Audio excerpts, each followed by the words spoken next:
마태복음 11장 2절부터 6절의 말씀 우리 함께 보도록 하겠습니다.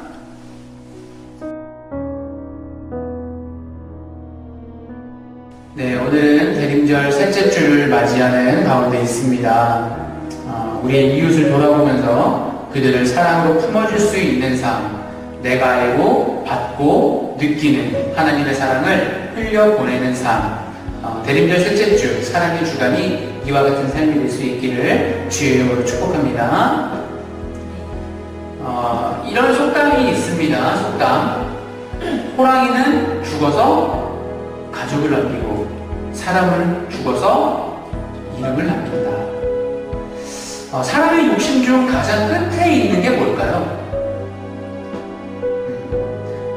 외모의 욕심도 있을 수 있고요. 학력의 욕심도 있을 수 있어요. 물질의 욕심도 굉장히 많죠, 사람들이. 그런데 그 모든 것이 다 있어도 결국 사람은 이름을 남기고 싶다라는 명예의 욕심, 인정받고 싶은 욕심이 가장 끝에 남아있다는 것이죠. 저와 여러분은 어떤가요? 우리의 욕심도 외모, 학력, 물질에 있나요? 아니면 더 나아가서 명예와 인정에 있나요? 세상의 사람들은요, 다른 사람의 인정을 통해서 자기의 이름이 남는 만족을 느끼며 살아가요. 특히나 역사적인 인정이 동반된다면 더욱 크고 깊이 이름을 남길 수 있게 됩니다. 저와 여러분, 우리 그리스도인의 삶도요, 사실 크게 다르지는 않아요. 우리 그리스도인의 삶도 사람들과 역사의 평가를 받고 이름을 남기는 삶이 되어야 된다는 거예요. 다만 차이가 있다면 그리스도인이 세상의 사람들과 다른 것은 우리에게 가장 중요한 평가는 사람과 역사가 아니라 하나님의 평가라는 겁니다. 세상에 이르는 사람들의 평가와 역사가 나 자신을 어떻게 평가하느냐에 몰두하고 집중한다면 우리는 하나님이 나를 어떻게 평가하실까에 명예와 인정이 가야 한다는 것이죠. 성경을 보면요, 그런 인물들이 참 많이 있어요. 이방인의 땅에서 태어나 우상을 섬기는 가문의 자녀였던 아브라함. 자, 이 아브라함은 순종의 믿음을 보임으로써 믿음의 조상이라는 인정을 받게 되었습니다. 자신의 능력은 할 수 없다고 거부했지만 하나님이 내가 너와 함께 하겠다라고 능력을 주심으로써 이스라엘 백성을 애굽에서 이끌어낸 모세. 자, 이 모세도 그로 인해서 하나님의 사람이라고 인정받을 수 있었다는 거예요. 그리고 또 그 모세의 길을 이어서 이스라엘 백성을 가나안에 정착시켰던 여호수아. 이 사람도 하나님의 종이라고 인정받게 되는 것이 믿음에 있었다는 거예요. 또 마지막으로 처음엔 그리스도인을 핍박하는 사람이었지만 하나님이 부르시고 은혜를 깨닫게 하고 난 뒤에는 전 세계에 복음을 전하는 전도자가 된 사도 바울. 이 역시 하나님의 전도자로 인정받게 되었다는 겁니다. 그리스도인은요, 세상의 사람들과 역사적인 인정을 통해서 우리에게 남는 게 아니에요. 하나님이 이 사람을 어떻게 사용하셨느냐, 하나님이 이 사람을 어떻게 보셨느냐에 따라서 우리에게 명예로 남는다라는 겁니다. 즉, 오직 은혜로 얻는 명예, 오직 사랑으로 얻는 명예, 오직 하나님을 통한 인정이 그리스도인의 가장 크고 깊은 명예이며 인정이 되는 줄 믿으시길 소망합니다. 자, 앞서 말씀드린 누구나 다 아는 이 성경의 위대한 인물들, 이들의 결코 뒤처지지 않는 한 사람을 오늘 본문을 통해서 보려고 해요. 자, 누구일까요? 세례 요한의 이야기입니다. 예수님이 이야기하고 있는 그 사람.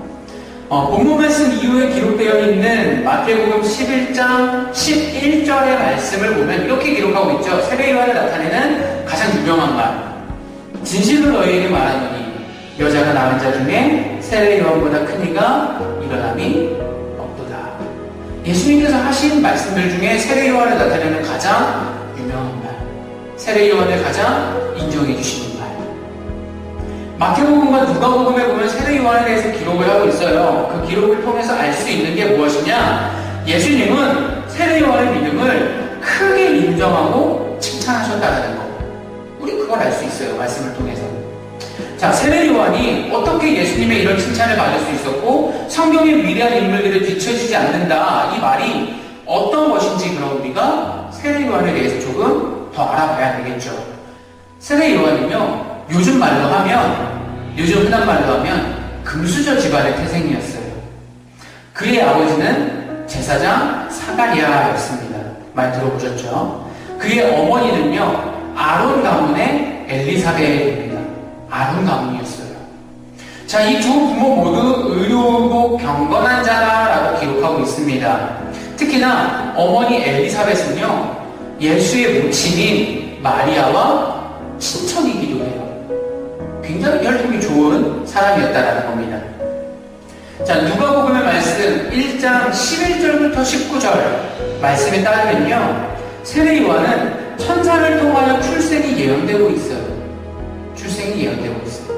또 그 밖에도 이사야, 말라기 말씀에서도 요한의 사역이 예언되어 적혀 있습니다. 자, 성경에 많은 인물들이 태생에 대해서는 사실 알기 어려운 사람들이 많아요.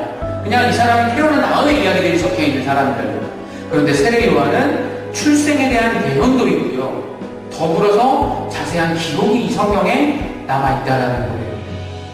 자, 선지자 전승을 이어받아 사역을 감당하고 그의 첫 사역부터 사람들의 주목을 받았던 그야말로 순탄한 출발, 굉장히 편안하게 사역을 시작했던 사람이라고 볼 수도 있다는 거죠.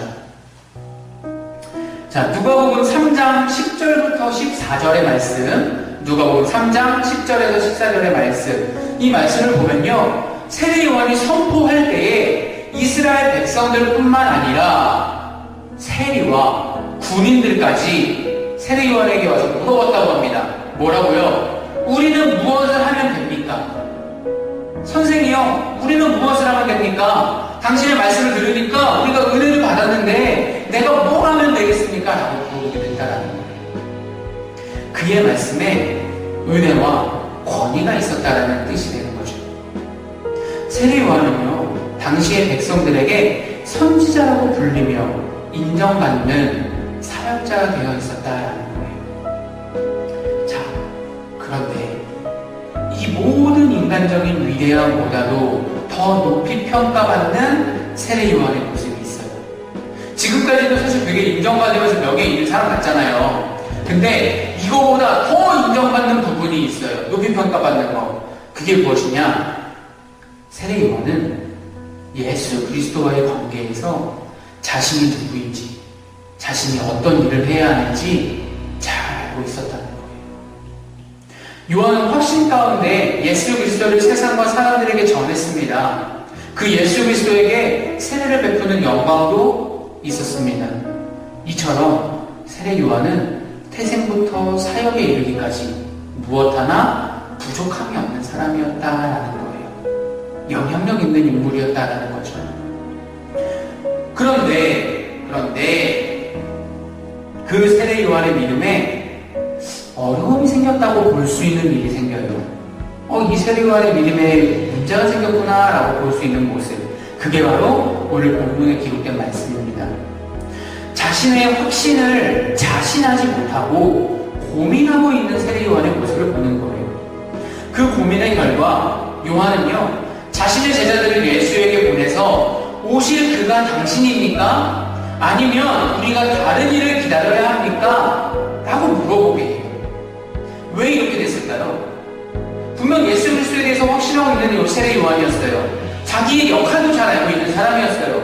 그런데 왜 어떤 고민이 있어서 제자들을 보내서 당신이 그 사람입니까? 아니면 우리가 다른 사람 기다려야 됩니까? 라고 물어보는 이 상황까지 오게 되었을까? 두 가지로 생각해 볼 수 있습니다. 첫 번째는요, 요한의 생각과 달랐다라는 거예요. 요한의 생각과 달랐습니다. 세례 요한은요, 구약에서 예언된 심판자의 모습으로 메시아를 이해했어요.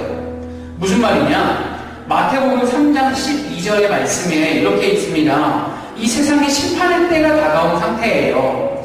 그때 메시아는 그 심판을 마치기 위해 오는 사람처럼 기록이 되어 있다는 거예요. 세례 요한은 메시아를 그런 모습으로 기다린 거예요. 심판하시기.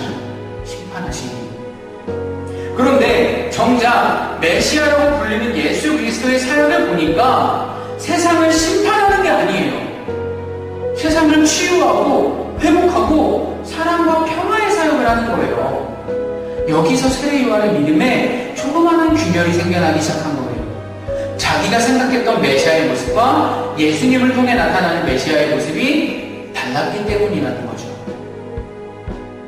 내 생각으로 생각했기 때문입니다. 자, 두 번째는요, 요한 자신에게 일어나는 상황 때문이었습니다. 앞서 언급했던 것처럼 요한은 하나님의 뜻에 누구보다 순응하면서 살아왔어요. 하나님과 이스라엘 백성들을 위해서 자기가 소유할 수 있는 것도 버리고 누릴 수 있는 것도 포기한 사람이었어요. 어떻게 보면 요한이 하는 사역에 합당한 보상이 있는 게 마땅하다고 여겨지는 사람이었단 말이에요. 그런데 요한 마땅히 누렸습니까? 그렇지 않았다는 거죠. 현실은 그렇지 않았다는 거예요. 복음을 전하고 불의에 타협하지 않은 요한에게 돌아온 보상은 감옥살이와 사람들의 비아냥이었다는 거예요. 세례 요한은요, 예수께 자신의 제자들을 보면서 이렇게 질문했습니다. 당신이 오실 그이가 아닙니까? 우리는 다른 사람을 기다려야 합니까? 이 질문에 요한의 고민과 후회와 원망의 감정이 다 들어있어요. 당신이 그 사람입니까? 아니 내가 또 다른 사람을 기다려야 됩니까? 이 고민, 이 후회, 이 원망, 이 어려움, 이 흔들림, 세례 요한의 그 감정이 이 질문 가운데 다 들어있어요. 하나님과 이스라엘 백성들을 위해서 헌신한 대가가 이토록 명확하지 않은 어려움의 연속이 되면서 세례 요한의 마음은 회의감이 들었을 수도 있다라는 거예요. 자, 세례 요한의 흔들림, 이 두 가지 이유의 공통점이 있다면 무엇일까요? 생각입니다. 생각. 구약의 예언을 기준 삼았던 내 생각. 그 생각과 달랐던 예수 그리스도의 모습. 그걸 인정하기 어려웠다는 거예요. 그토록 헌신하며 하나님의 말씀을 붙잡았지만 주변에서 들려오는 조롱과 비아냥은 복음에 대한 확신의 생각이 흔들리게 만들었다는 거예요. 자, 사랑하는 성도 여러분, 하나님께 믿음의 뿌리를 두지 않고 내 생각으로 살아가거나 내 생각의 확신이 흔들리면 믿음의 의심이 생겨날 때 우리는 고난과 후회, 낙담과 원망을 경험하게 됩니다. 우리가 겪는 대부분의 영적 침체와 위기는 바로 내 생각에서부터 시작되는 것임을 잊지 않으시길 부탁드립니다. 이거는요, 세례 요한만 겪는 일이 아니에요. 성경의 위대한 인물이라고 부르는 대다수도 겪었고요. 지금 우리도 겪고 있는 일이에요. 하나님이 원하시는 삶을 살아가고 성경과 복음이 삶으로 드러나야 한다는 걸 우리 모두 다 잘 알고 있어요. 매번 다짐하면서 살아가요. 그런데 하나님과 교회가 내 성공의 도구가 되어 있지 않나? 우리 돌아봐야 된다는 거예요. 내 믿음이 좋아야 인정받고 잘 살고 있다고 여기지 않나? 돌아봐야 한다는 거예요.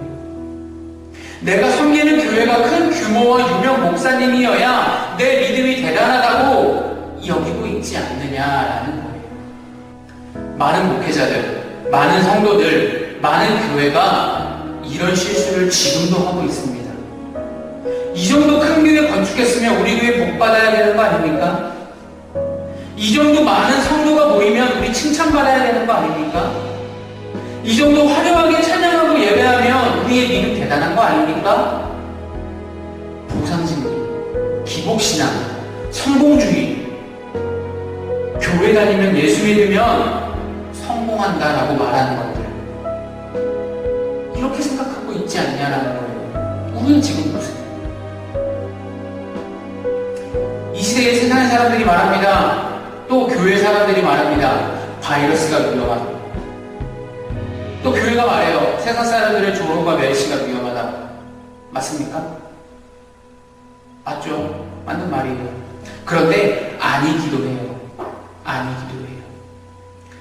이 세상의 바이러스와 사람들의 조롱과 멸시가 위험하지만 그보다 더 위험한 건 따로 있어요. 내 생각과 성공에 취해서 믿음으로 살아내지 못하는 것. 복음의 본질과 가치를 훼손시키는 우리의 모습이 가장 위험하다는 겁니다. 교회를 병들게 하고 세상을 무너뜨리는 가장 큰 위협은 바로 내 생각입니다. 경계하고 돌이켜야 하는 우리의 모습, 우리의 생각을 이 시간 기억하며 변화될 수 있기를 주의 이름으로 소망합니다. 오늘 말씀 본문 이후 2절부터 6절의 말씀 이후 7절을 보시면요, 요한의 제자들이 떠나고 난 다음에 예수님이 하시는 말씀을 기록하고 있어요. 자, 지금 이제 요한의 제자들이 와서 예수님에게 당신이 맞습니까? 아니면 왜 다른 사람 기다려야 됩니까? 라고 물어봤잖아요. 자, 예수님이 이 말을 들었을 때 자기에 대해서 확신하지 못하고 고민하고 있는 세례 요한과 그의 제자들, 사실 책망할 수 있지 않습니까? 혼낼 수도 있는 거 아니에요? 너희 어찌 그리 믿음이 없느냐? 뭐 말할 수도 있는 거 아니에요? 그런데 예수님은요, 그렇게 하지 않으셨다는 거예요. 예수님이 세례 요한의 상태와 의도를 몰랐을까요? 이런 질문의 의도와 그의 상태를 몰랐을까요? 과연 예수님이? 너무나 잘 아셨을 거예요. 다 알고 계셨음에도 나무라지 않았다라는 거예요. 뭐라고 말씀하시느냐? 가서 듣고 보는 것을 요한에게 아니라, 이렇게 말씀하세요. 내가 진실로 너희에게 말하노니 여자가 낳은 자 중에 세례요한보다 큰 이가 일어남이 없도다.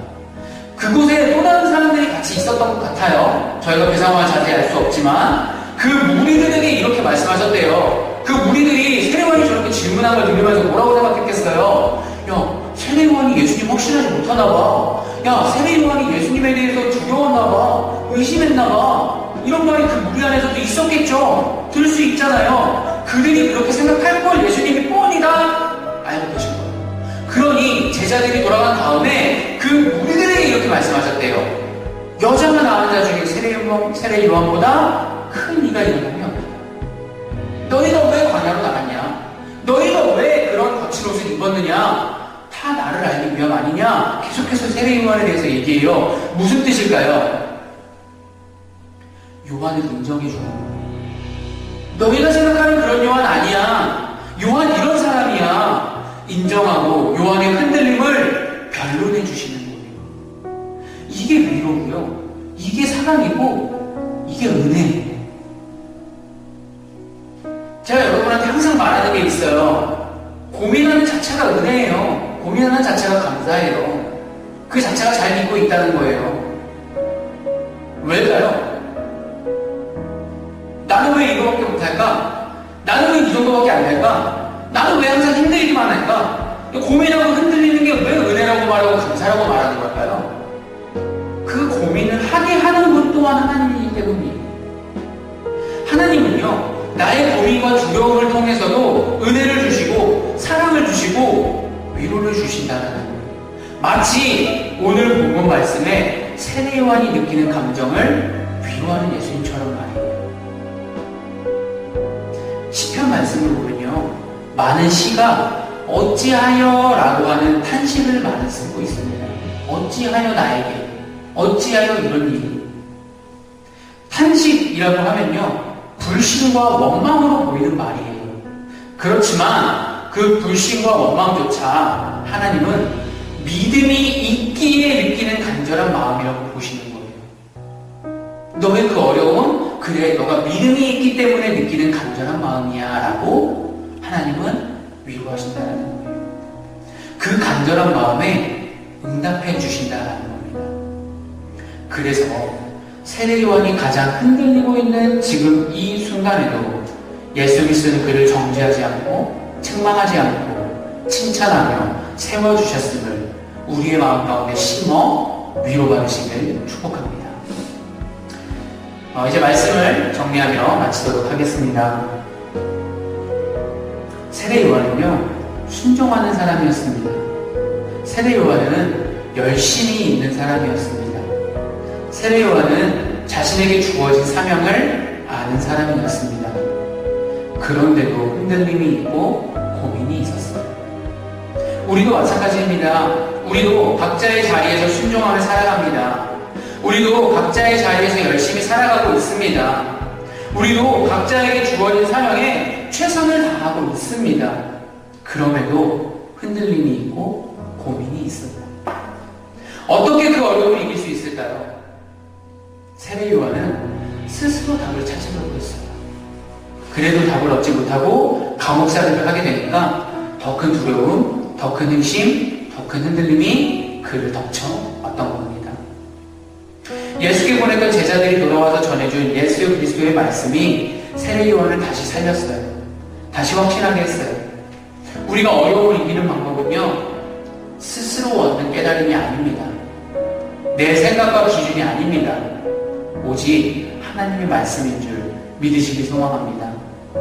삶의 회복은요, 삶의 진정한 변화는요, 스스로 얻는 깨달음이 아니라 예수 그리스도를 통해서 얻어지는 깨달음과 기쁨, 이것으로 우리가 회복할 수 있고 위로될 수 있는 거예요. 마지막 한 조각입니다. 나를 얽매고 있는 그 한 조각, 내 생각을 내려놓는 순간 우리는 믿음과 위로와 회복을 경험하게 될 것입니다. 오늘은 대림절 셋째 주간입니다. 대림절은 기다림의 주간이라고 계속해서 말씀드리고 있어요. 우리는 다시 오실 예수 그리스도를 정화다의 모습으로 기다리고 있는 겁니다. 이거는 각자의 마음과 생각 가운데 바라고 원하는 예수님의 모습이 따로 있다는 얘기가 될 수도 있어요. 내가 상상하고 바라고 기다리는 예수님의 모습과 실제 다시 오실 예수님의 모습에 차이가 없다면 다행이지만 차이가 생기면 우리는 실망하고 후회할 겁니까? 내가 생각한 것과 실제 예수님의 모습이 다르면 실망하고 의심하고 원망할 겁니까? 내 생각을 기준 삼아서 살아간다는 게 바로 이런 거예요. 내 생각으로 인해서 하나님과 멀어지게 되는 일이에요. 우리에게 지금 필요한 건 내 생각을 내려놓고 다시 복음의 은혜와 하나님의 생각을 붙잡고 살아가는 것입니다. 스스로 해결할 수 있다고 믿는 것, 사람들을 의지하면서 살아가는 것이 아니라 예수님을 붙잡고 하나님의 사랑을 회복하는 삶이 되어야 합니다. 내가 듣고 보았던 십자가 사랑, 하나님의 은혜, 그 기쁨을 다시 기억하고 기다리는 저와 여러분이 되기를 간절히 소망합니다. 이제 새로운 한 주간, 사랑의 주간이 시작됩니다. 단 한 번도 나를 외면하거나 책망하지 않으시는 주님, 오히려 나를 기뻐하시는 주님, 나를 위로하고 회복시키는 주님을 통해서 평안을 얻고 세상 가운데 사랑을 전하며 살아가는 저와 여러분이 되기를 주님의 이름으로 부탁드리며 축복합니다.